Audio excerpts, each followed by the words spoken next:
yapılmıştır.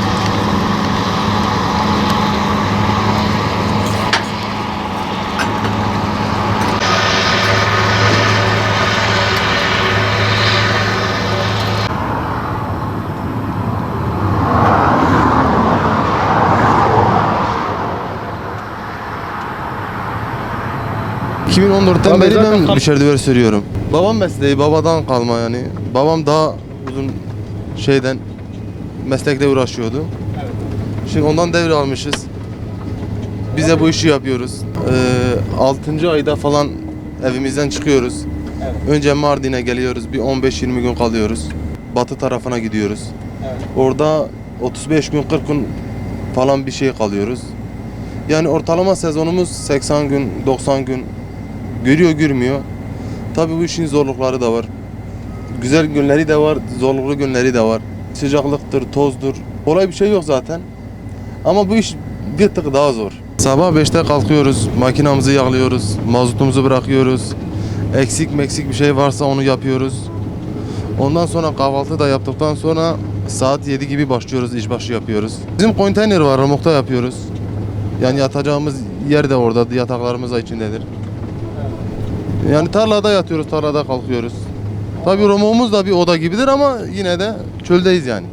2 şoför biniyor mesela, sabah 7'de biniyor mu, akşam 7'de iniyor, 6.30-7 gibi o biçiyor. 6.30-7'den sonra diğer şoför gelip alıyor, o da sabaha kadar çalışıyor, sabah 5'e kadar çalışıyor. Öyle 2 vardiya şeklinde değişiyor.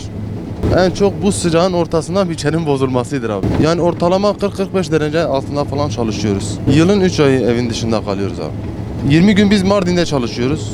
Evet. 20-25 gün Diyarbakır'da çalışıyoruz. Bir hafta falan Elazığ'da çalışıyoruz. 35 gün 40 güne yakın da Yozgat'ta çalışıyoruz. Kırşehir bir de Yozgat. Ondan sonra Sivas'a geliyoruz. Yetişirse Sivas'a geliyoruz.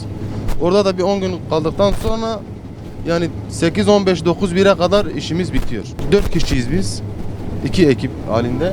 2'şer kişi çalışıyoruz. Yani bir 12 saat bu çalışıyor, 12 saat diğeri çalışıyor. Yani ortalama 15-20 dönüm biçiliyor, 15 dönüm biçiliyor.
Baba mesleği 20-25'tir bu meslekle uğraşıyoruz. Evet. Yani bizim işimiz zordur. Hepsi tozdur, dumandır, sıcaktır. Sabah 6'da başlıyoruz. Saat 6'da gene akşam 6'da var diye değişiyor. Gene çalışıyor sabaha kadar. 24 saat çalışıyoruz. Sadece biraz su sıkıntısı var, o da gideriyoruz. Yapacak bir şey yok. 50-60'ı da bulmuşuz yani. 3 ay dışarıda kalıyoruz, çalışıyoruz. Sadece buğday ve arpa biçiyoruz. Filistin bizim kalbimizdedir ve Filistin kendimizle taşıyoruz ve yaşasın Filistin diyoruz. Ebu Beyden'in posterini de bir şeyimize bulmuşuz, millet görsün diye.